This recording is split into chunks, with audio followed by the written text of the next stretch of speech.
Finance Minister Pravin Gordhan delivered his 2013 budget statement in Parliament on Wednesday.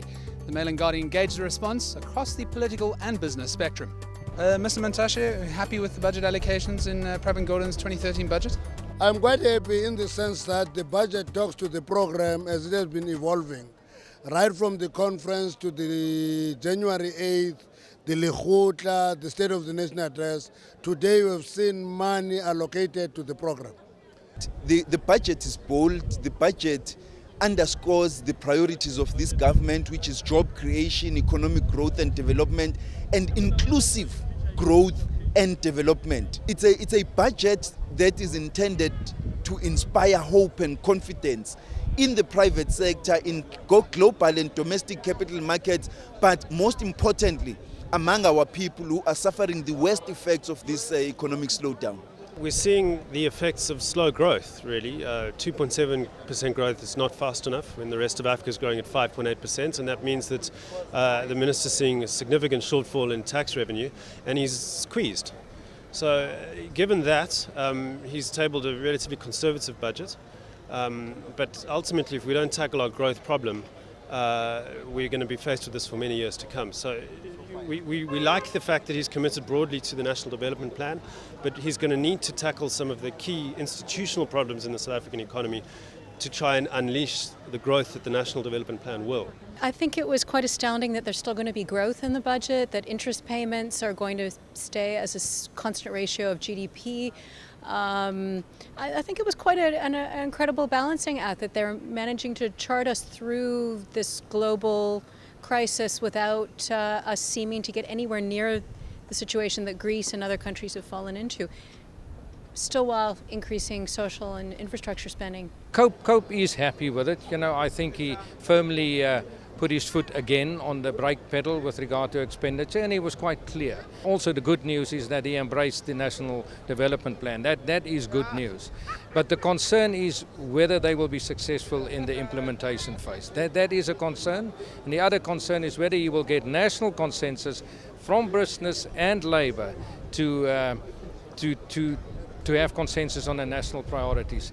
I think that business will respond well to the message of the budget.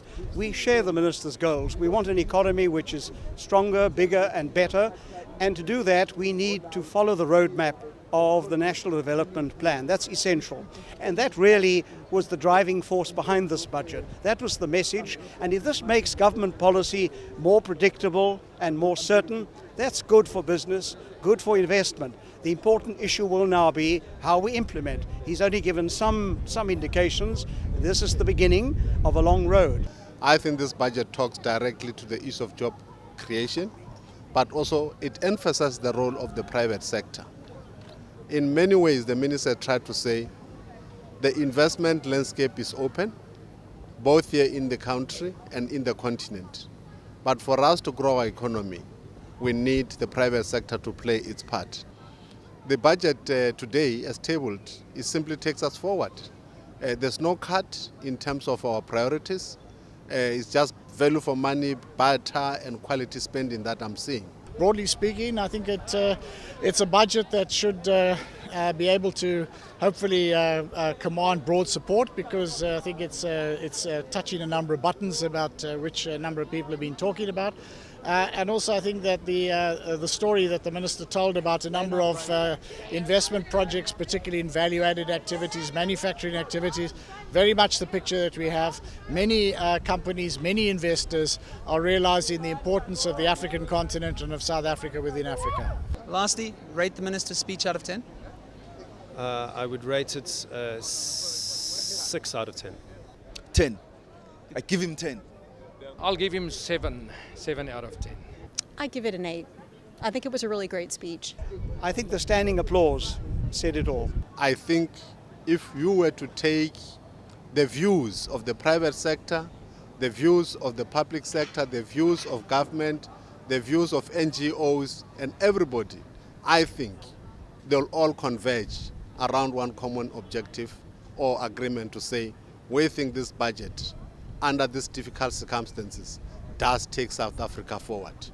In tough economic conditions, Finance Minister Pravin Gordhan delivered a conservative yet largely welcomed 2013 budget speech. The fact that he's managed to increase social spending in an environment where government is getting less revenue through tax is encouraging. But rising debt levels will be a worry, and the true test will come about whether or not government will be able to walk the talk on fighting corruption and getting everybody to unite behind the much revered National Development Plan.